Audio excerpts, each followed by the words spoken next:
Welcome to news alerts. మాజీ ప్రధాని మన్మోహన్ సింగ్ పార్థివ దేహానికి కాంగ్రెస్ అగ్రనాయకులు సోనియా గాంధీ, మల్లికార్జున ఖర్గే, రాహుల్ గాంధీ నివాళులు అర్పించారు. ఆయన కుటుంబ సభ్యులకు ప్రగాఢ సానుభూతి తెలిపారు. రాహుల్ గాంధీ మాట్లాడుతూ మన్మోహన్ సింగ్ ప్రధానమంత్రిగా అపారమైన జ్ఞానం, సమగ్రతతో భారతదేశాన్ని అభివృద్ధి వైపు నడిపించారన్నారు. ఆయనలోని వినయం, ఆర్థిక శాస్త్రంపై ఆయనకున్న లోతైన అవగాహన దేశానికి స్ఫూర్తినిచ్చాయని తెలిపారు. వారి కుటుంబ సభ్యులకు నా ప్రగాఢ సానుభూతి, నా జీవితంలో ఎంతో ముఖ్యమైన ఓ గురువును కోల్పోయానంటూ పేర్కొన్నారు.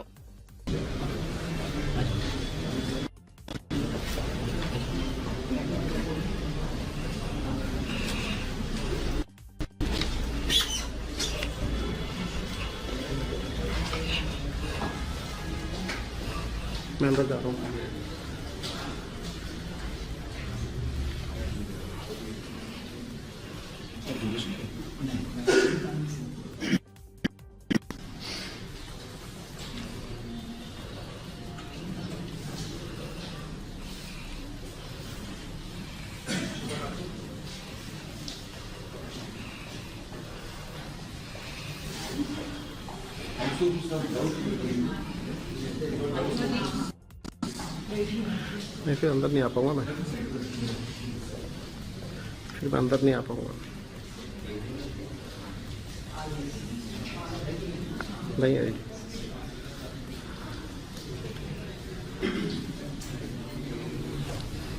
चलो मैं बाहर जा रहा हूँ। फोन पे कौन? अपनी अपनी नहीं, फोन पे कौन है? अपनी फोन पे रिकॉर्ड कौन कर रहा है यहाँ पे? वो है ना अपना। हाँ, तो उसको अंदर ले लीजिए फोन पे और उसको रिलीज के लिए नहीं देना है।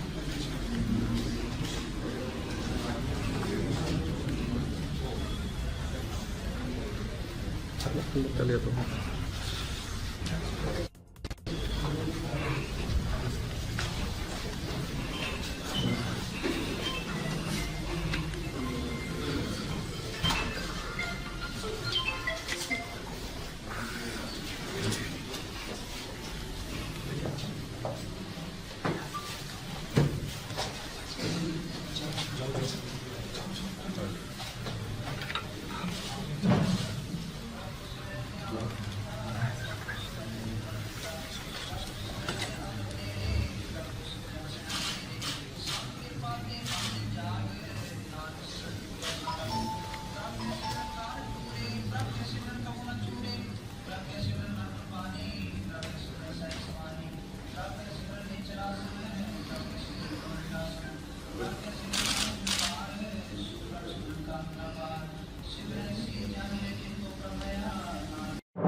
డాక్టర్ మన్మోహన్ సింగ్ గారి మరణం తీరని లోటు అని కాంగ్రెస్ కీలక నేత అద్దంకి దయాకర్ అన్నారు. ప్రపంచ ఆర్థిక రాజనీతిజ్ఞుడు, భారతదేశాన్ని క్లిష్ట పరిస్థితుల్లో కాపాడిన నేత అని, తెలంగాణ ఉద్యమాన్ని గౌరవించిన వ్యక్తి డాక్టర్ మన్మోహన్ సింగ్ అని ఆయన సేవలను కొనియాడారు. మన్మోహన్ సింగ్ ఆత్మకు శాంతి కలగాలని కోరుకుంటూ వారి కుటుంబానికి టీపీసీసీ ప్రధాన కార్యదర్శి అద్దంకి దయాకర్ ప్రగాఢ సానుభూతిని తెలియజేశారు. డాక్టర్ మన్మోహన్ సింగ్ గారు పరమపదించడం అనేది దేశానికి తీరని లోటు. ప్రత్యేకించి కాంగ్రెస్ పార్టీకి రాజ్యాంగ రాజకీయాలు చేసే వ్యక్తిత్వం ఉన్న ప్రతి నాయకునికి ఒక తీరని లోటుగా నేను భావిస్తున్నా. ప్రపంచ ఆర్థిక మేధావిగానే కాకుండా ఈ దేశపు ఆర్థిక సంస్కరణలను తీసుకొచ్చి దేశం యొక్క ఆర్థిక స్థితిగతుల్ని మెరుగుపరిచిన ఒక రాజనీతిజ్ఞుడు, అన్నిటికంటే ముఖ్యంగా ఒక శాంతి కాముకుడు. భారతదేశ మహాత్మా గాంధీ నాయకుడు ఏఐసిసికి అయిన రోజునే తను పరమపదించడం అనేది సింబాలిక్గా వారిద్దరిని గుర్తు చేసుకోవడానికి కారణమైనప్పటికీ కూడా అదే స్ఫూర్తితో రాజకీయాలను నేర్పిన ఒక మహానేత. సరళీకృత ఆర్థిక విధానాలు మధ్యతరగతి, దిగువ మధ్యతరగతి, పేదలకు ఎంతో మేలు చేసిన సంస్కరణలుగా ప్రపంచ ఖ్యాతిని ఆర్జించినవి. అలాంటి ఆర్థిక సంస్థలకు మూలమైన మన్మోహన్ సింగ్ గారు మన మధ్య లేకపోవడం అనేది చాలా విచారకరం. ప్రత్యేకించి వారి కుటుంబానికి నా ప్రగాఢ సానుభూతి, వారి ఆత్మకు శాంతి చేకూరాలని చెప్పి నేను కోరుకుంటున్నాను.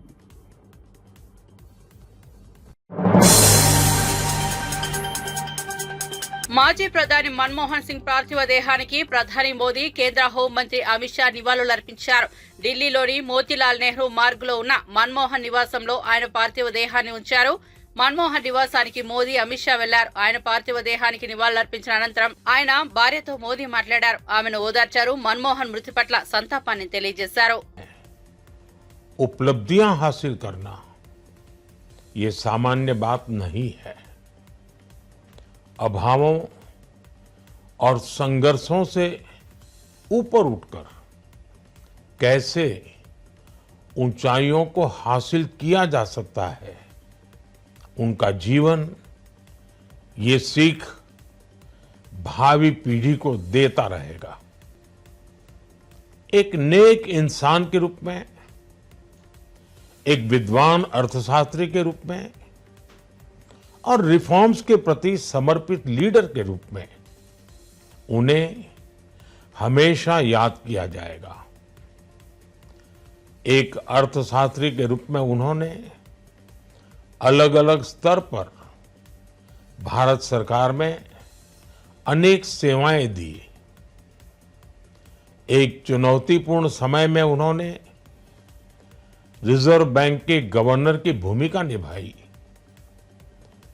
पूर्व प्रधानमंत्री, भारत रत्न श्री पीवी नरसिम्हा राव जी की सरकार के वित्त मंत्री रहते हुए उन्होंने वित्तीय संकट से घिरे देश को एक नई अर्थव्यवस्था के मार्ग पर प्रशस्त किया। प्रधानमंत्री के रूप में देश के विकास में और प्रगति में उनके योगदान को हमेशा याद किया जाएगा। जनता के प्रति, देश के विकास के प्रति उनका जो कमिटमेंट था उसे हमेशा बहुत सम्मान से देखा जाएगा। डॉक्टर मनमोहन सिंह जी का जीवन उनकी ईमानदारी और सादगी का प्रतिबिंब था। वो विलक्षण सांसद थे। उनकी विनम्रता, सौम्यता और उनकी बौद्धिकता उनके संसदीय जीवन की पहचान बनी। मुझे याद है कि इस साल की शुरुआत में जब राज्यसभा में उनका कार्यकाल समाप्त हुआ तब मैंने कहा था कि सांसद के रूप में डॉक्टर साहब की ఆంధ్రప్రదేశ్లో కొత్తగా అధికారంలోకి వచ్చిన కూటమి ప్రభుత్వం పెంచిన విద్యుత్ ఛార్జీలను వెంటనే రద్దు చేయాలంటూ వైసీపీ రాష్ట్ర వ్యాప్త ఆందోళనకు పిలుపునిచ్చింది. ఉచిత విద్యుత్ పేరు చెప్పుకుని అధికారంలోకి వచ్చిన చంద్రబాబు ప్రభుత్వం ప్రజలపై అదనపు భారాన్ని మోపుతోందని వైఎస్సార్ కాంగ్రెస్ పార్టీ తీవ్ర ఆరోపణలు చేసింది. విద్యుత్ ఛార్జీల పెంపు కారణంగా ప్రజలపై 15,000 కోట్ల అదనపు భారం పడిందని వైసీపీ ఆరోపించింది. ఈ నిర్ణయాన్ని వెనక్కు తీసుకోవాలని డిమాండ్ చేసింది. మాజీ మంత్రి రోజా చంద్రబాబు ప్రభుత్వంపై మండిపడ్డారు. ప్రజలపై భారం మోపుతూ అంత ఖర్చు పెట్టి స్పెషల్ ఫ్లైట్లో తిరిగే హక్కు మీకు ఎవరిచ్చారని విమర్శలు గుప్పించారు. నాయుడు మరి ఎందుకు ఇవన్నీ పెంచుతున్నారు? ఒక అమ్మఒడి ఇవ్వలేడు, ఫీజు రియంబర్స్మెంట్ ఇవ్వలేడు, రైతు భరోసా ఇవ్వలేడు, విద్యా దీవెన ఇవ్వలేడు, వసతి దీవెన ఇవ్వలేడు, 0 వడ్డీకి రుణాలు ఇవ్వలేడు. కానీ ఆ 1,00,000 కోట్ల రూపాయల్ని ఏం చేశాడో చెప్పడు.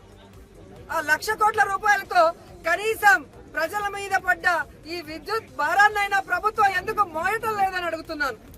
మొన్ననే మనం చూసాం, సిగ్గు లేకుండా ప్రజల డబ్బుతో 3,200 రూపాయలు ఒక్కొక్క ప్లేట్ అని చెప్పి ఎలా కోట్ల రూపాయలు మింగేశారో చూసాం. అలాంటి డబ్బులు ఈ ప్రజల మీద విద్యుత్ భారం పడకుండా ఎందుకు మీరు ఉపయోగించడం లేదని నేను అడుగుతున్నా. అలాగే చంద్రబాబు నాయుడు, లోకేష్ బాబు, పవన్ కళ్యాణ్ బాబులు స్పెషల్ ఫ్లైట్ వేసుకొని ప్రజల డబ్బులు దుర్వినియోగం చేస్తుంటే ఆ దుర్వినియోగం ఎందుకు చేస్తున్నారు? ఆ డబ్బులు కనీసం ప్రజల మీద ఈ విద్యుత్ భారం పడకుండా ఉండేందుకు ఉపయోగించవచ్చు కదా అని డిమాండ్ చేస్తున్నాం. ఈరోజు తెలుగుదేశం వాళ్ళకి ఒక ఫ్యాషన్ అయిపోయింది. ఒక రేప్ జరిగినా, ఒక విద్యుత్ ఛార్జీలు పెరిగినా, ఒక నిత్యావసర ధరలు పెరిగినా, లేదా ఏది జరిగినా రాష్ట్రంలో జగన్మోహన్ రెడ్డి గారి వల్లే జరిగింది అని చెప్పడం ఫ్యాషన్ అయిపోయింది. అసలు అధికారంలో ముఖ్యమంత్రిగా ఉన్నది జగన్మోహన్ రెడ్డి గారా చంద్రబాబు నాయుడు గారా అని నేను అడుగుతున్నాను. ఈ రోజు మీరు చూస్తే ఏ విధంగా చంద్రబాబు నాయుడు పార్టీలో 164 మంది ఉన్నామని చెప్పుకుంటున్నారు కూటమి ప్రభుత్వం. మరి ఈ 164 మందిని అడుగుతున్నా, మీరు అధికారంలో రావడానికి విద్యుత్ ఛార్జీలు పెంచము, తగ్గిస్తాము, అవసరమైతే ప్రజల దగ్గరే ఆ విద్యుత్ కొనుగోలు చేసే విధంగా చేస్తామని ఇంటింటికి వెళ్లి చెప్పారు కదా. మరి ఈ రోజు ఇంటింటికి వెళ్లి పసుపు షర్ట్లు వేసుకొని పసుపు చీరలు కట్టుకొని మేము 15,500 కోట్ల పెంచాం, ఓకేనా అని అడిగే దమ్ము ధైర్యం మీకుందా అని నేను అడుగుతున్నాను. ఈ రోజు ఎంత సిగ్గుచేటంటే ప్రతి దానికి వైఎస్ఆర్సీపీ మీద దాడి చేయడం, కార్యకర్తల మీద తప్పుడు కేసులు పెట్టడం, బెదిరించడం, భయపెట్టడం, వాళ్ళ ఆస్తుల్ని విధ్వంసం చేయడం. చివరికి ఈ రోజు ప్రజా సమస్య మీద పోరాటానికి వస్తుంటే నిన్నటి నుంచి పోలీసులు. మాజీ ప్రధాని మన్మోహన్ సింగ్ మృతి పట్ల సిపిఐ జాతీయ నాయకుడు డాక్టర్ కె నారాయణ సంతాపం వ్యక్తం చేశారు. మన్మోహన్ సింగ్ చేసిన ఆర్థిక సంస్కరణలు, దేశ అభివృద్ధికి చేసిన సేవలు చిరస్థాయిగా నిలిచిపోతాయని పేర్కొన్నారు. మన్మోహన్ మృతి దేశానికి తీరని లోటని పేర్కొంటూ ప్రగాఢ సానుభూతి తెలిపారు. మాజీ ప్రధాని మన్మోహన్ సింగ్ మరణం పట్ల సిపిఐ ప్రగాఢ సంతాపం తెలియజేస్తా ఉంది. ఆయన సుదీర్ఘకాలం రాజకీయాల్లో ఉండన, ఆర్థిక శాస్త్రవేత్తగా ఆయన పేరు పోసిన 10 సంవత్సరాల పాటు భారతదేశానికి ప్రధానమంత్రిగా ఉన్నా ఆయన ఎప్పుడు ప్రతి ఇష్యూని రాజకీయం చేయకుండా ఇష్యూగా చూసినటువంటి వ్యక్తి.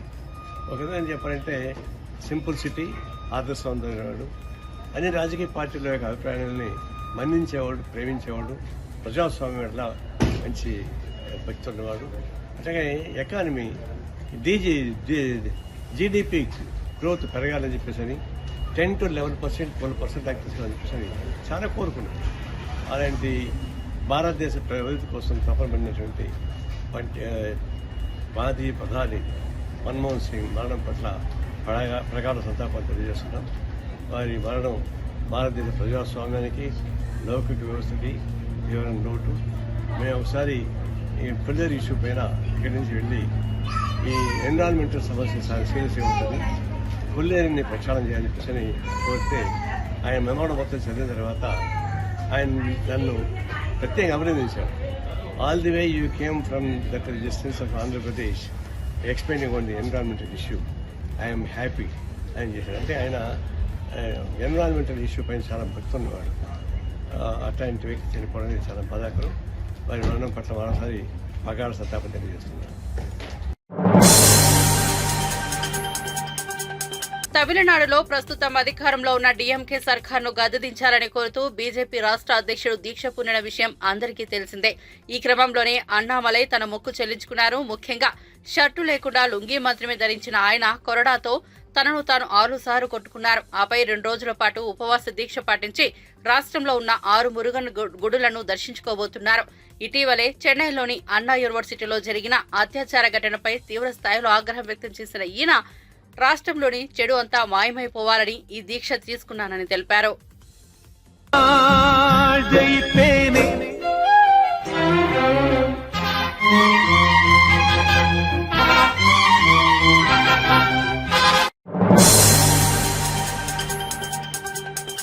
సంధ్యా థియేటర్ వ్యవహారంపై నటి మాధవీలత సీఎం రేవంత్ రెడ్డిపై ఫైర్ అవుతూ ఓ వీడియో రిలీజ్ చేశారు. అందులో రేవంత్ రెడ్డి ఆమె కొన్ని ప్రశ్నలు అడిగారు. అల్లు అర్జున్ చేసింది క్రైమ్ కాదని, ఆయనకు తెలియకుండా జరిగిందని తెలిపారు. అయితే ఆ ఘటన మీద సరిగ్గా స్పందించకపోవడం అల్లు అర్జున్ చేసిన పొరపాటు అని చెప్పారు. తప్పుకు, నేరానికి, పొరపాటుకు చాలా తేడా ఉందని ఆమె అన్నారు. అలా అనుకుంటే రీసెంట్ గా మెదక్ జిల్లాలో ఒక చిన్న పాపను రేప్ చేశారు. దాని గురించి మాట్లాడి అక్బరుద్దీన్, అసదుద్దీన్ ఓవైసీలను నిలదీస్తారా అని ప్రశ్నించారు. అంతేకాకుండా కొడంగల్లో ఒక రైతు ఆత్మహత్య చేసుకుంటున్నా అని లెటర్ రాసి చనిపోతే వారి కుటుంబ సభ్యులను 25 లక్షలు కాకపోయినా 25,000 అయినా ఇచ్చారా అని నిలదీసింది. పొద్దుతిరుగుడు పువ్వు కోమటిరెడ్డి వెంకటరెడ్డి ఆ రైతు కుటుంబ సభ్యులను పరామర్శించి ఆర్థిక సాయం చేశారా అని ప్రశ్నించారు. రేవంత్ రెడ్డి సార్కి కొన్ని సూటి ప్రశ్నలు అడుగుదాం అనుకుంటున్నా. ఇప్పటికే చాలా మంది అడిగేశారు, లేట్ అయిపోయింది. నేను కొంచెం బిజీగా ఉండడం వల్ల అడగలేకపోయినాను అనమాట. అన్నట్లు నిన్న మెదక్లో ఒక చిన్న పాపను రేప్ చేసిందంట. మరి అసెంబ్లీలో మాట్లాడతారా? ఓవైసీ అక్బరుద్దీన్ క్వశ్చన్ చేస్తారా? పసిపిల్ల, ఆడబిడ్డ, ప్రాణం, పాపం, అయ్యో అబ్బాస్ తప్పు చేశాడు, శిక్ష విధించండి, దీని మీద మీరేమంటారు రేవంత్ రెడ్డి జీ అని అడుగుతాడా? అన్నట్లు కొడంగల్లో ఒక రైతు ఆత్మహత్య చేసుకొని దానికి కారణం సీఎం రేవంత్ రెడ్డి వాళ్ళ కుటుంబ సభ్యులు అని చెప్పి లేఖ రాసిపెట్టి మరీ సూసైడ్ చేసుకున్నాడంట. వాళ్ళ కుటుంబానికి 25 లక్షలు ఇచ్చిండ్రా? కొన్ని 25,000 ఎవరైనా ఇచ్చిండ్రా?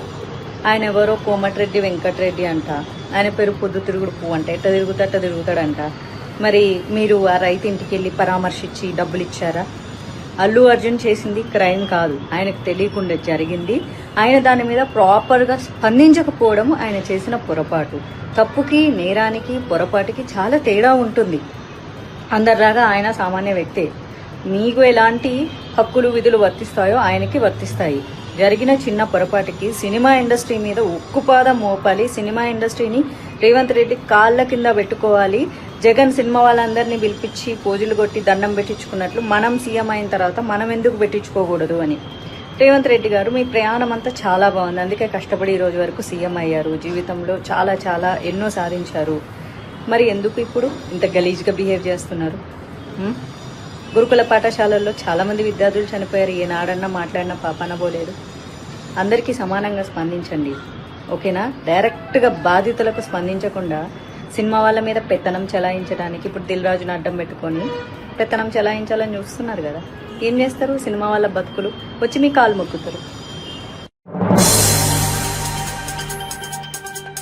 టీడీపీ జాతీయ ప్రధాన కార్యదర్శి వల్లరామయ్య వైసీపీపై తీవ్ర విమర్శలు చేశారు. విద్యుత్ ఛార్జీల భారాలపై వైసీపీ నేతలకు చర్చకు రావాలంటూ ఆయన సంచలన సవాల్ విసిరారు. జగన్మోహన్ రెడ్డి 5 ఏళ్ల పాలన అవినీతిమైందని, ఆయన ప్రతి మాట అబద్దాల మూటేనని మండిపడ్డారు. మొత్తం 1.29 లక్షల కోట్ల విద్యుత్ భారం ప్రజల మీద పడిందని ఆరోపించిన వల్లరామయ్య దీనిపై జగన్మోహన్ రెడ్డికి చర్చకు వచ్చే ధైర్యం ఉందా అంటూ ప్రశ్నించారు. సమాధానం చెప్పండి జగన్మోహన్ రెడ్డి గారు. వినియోగదారులపై విద్యుత్ ఛార్జీల భారం 32,166 కోట్లు. ఇది మీ టైంలో అండి, నిజం కాదా? విద్యుత్ సంస్థలపై పెరిగిన అప్పులు, మీ టైంలో విద్యుత్ సంస్థలపై పెరిగిన అప్పులు 49,596 కోట్లు. ఈ రెండు కలిపి మీ టైంలో 81,768 కోట్ల రూపాయలు. సమాధానం ఉందా మీ దగ్గర? విటిపిఎస్, కృష్ణపట్నం థర్మల్ ప్లాంట్ల ఏర్పాటులో మీరు చేసిన జాప్యం వల్ల ప్రజలపై పడిన భారం, మీరు చేసిన జాప్యం వల్ల ప్రజలపై మోపబడింది, అంటే రాష్ట్ర మీద మోపబడిన భారం 12,818 కోట్లు. కాదని చెప్పే ధైర్యం ఉందా మీకు? పోలవరం హైడ్రో ఎలక్ట్రిక్ ప్రాజెక్ట్ నిర్మాణ జాప్యం మీ టైంలో జరిగింది. అది మీ నిర్లక్ష్యం వల్ల, మీ అవినీతి వల్ల 4,737 కోట్ల రూపాయలు. కాదనే ధైర్యం ఉందా? మీ హయాంలో చెబుతున్నాను నేను. మీరు చేసిన పాపాల చిట్టా నేను విప్పుతున్నాను జగన్మోహన్ రెడ్డి గారు. స్వల్పకాలిక విద్యుత్ కొనుగోళ్లతో నష్టం 2,691 కోటి. ఏడాదికి 7,000 మెగావాట్ల సోలార్ పవర్ మనం చేయవలసింది పోయి దానివల్ల 1,700 కోట్ల రూపాయలు అవినీతి జరిగింది అని అమెరికా కోర్టు, అమెరికాలో మీ మీద కేసు రిజిస్టర్ అయింది. జగన్మోహన్ రెడ్డి గారు 1,700 కోట్ల రూపాయలు మీరు అవినీతి మార్గాన్ని కొట్టేశారని. నేను చెబుతున్న మాట కాదు, మా చంద్రబాబు నాయుడు గారు చెబుతున్న మాట కాదు. ఇది సాక్షాత్తు అమెరికా సంయుక్త రాష్ట్రాల్లో మీ మీద రిజిస్టర్ అయిన కేసు. మీరు అవినీతికి పాల్పడ్డారని ఇందులో సెకీలో 1,700 కోట్ల రూపాయలు మీ మీద అవినీతికి పాల్పడ్డ కేసు ఉంది. నిజం కాదా జగన్మోహన్ రెడ్డి గారు? పీపీఎల్ రద్దు చేసింది మీరు కాదా? సమాధానం చెబుతారా జగన్మోహన్ రెడ్డి గారు? అప్పులపై వడ్డీ భారం, మీరు చేసిన విద్యుత్ రంగానికి చేసిన అప్పులపై వడ్డీ భారం 10,892 కోట్ల రూపాయలు. మీరు చేసిన పాపం కాదా?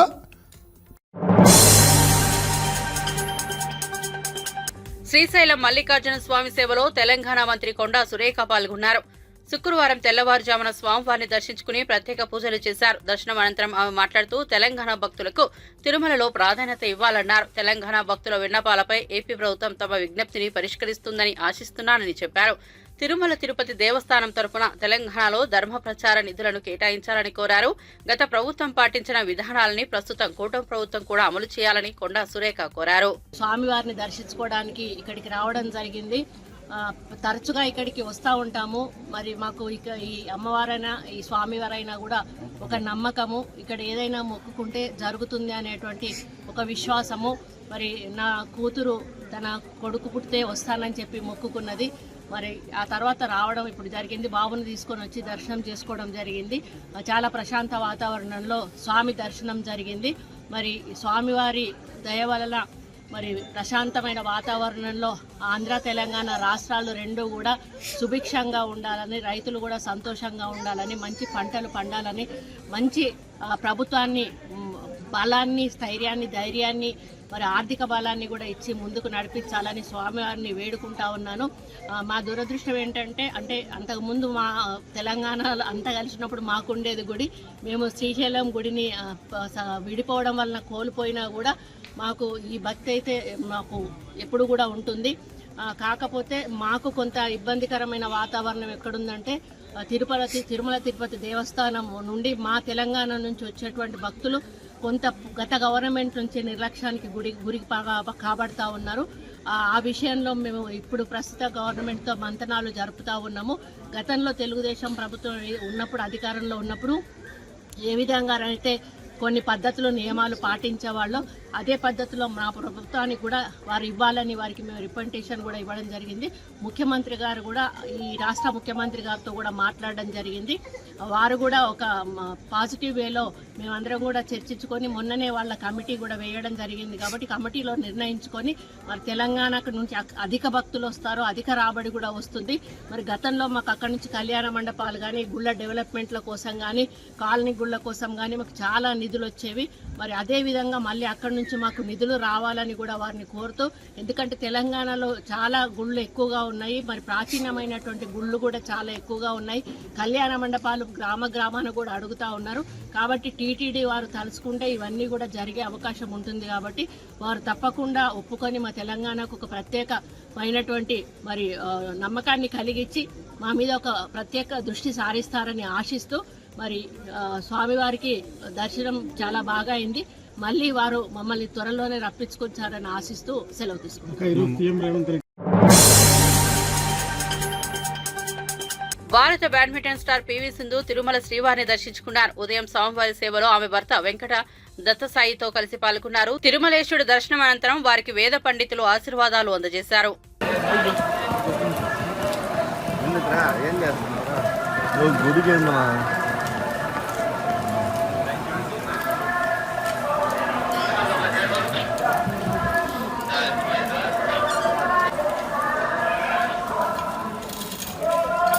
కొంచెం పైకి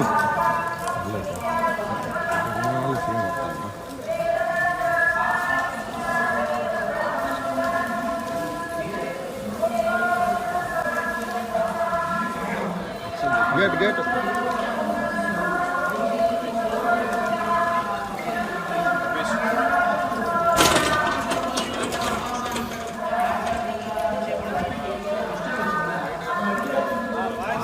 పైకి ఎత్తుకోవాలి.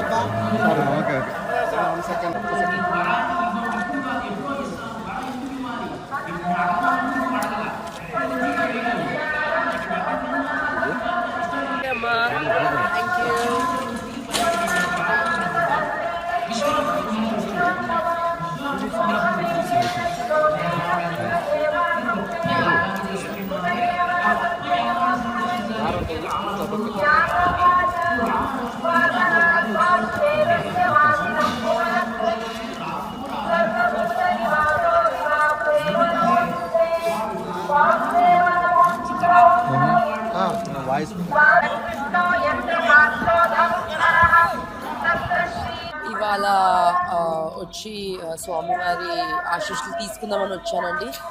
పెళ్ళయింది. సో పెళ్ళైన వెంటనే ఇక్కడికి వచ్చి దర్శనం చేసుకుందామని వచ్చాము. చాలా బాగా జరిగింది. అండ్ తప్పకుండా మళ్ళీ మళ్ళీ వస్తాను. ఎవ్రీ ఇయర్ వస్తూ ఉంటాను, మధ్యలో కూడా వస్తూ ఉంటాము. సో ఈసారి మా హస్బెండ్తో వచ్చాను. సో ఇంకా ఎన్నోసార్లు వస్తూ ఉంటాను. దేవుడు ఆశీస్సులు ఎప్పుడు ఉండాలని నేను కోరుకుంటున్నాను.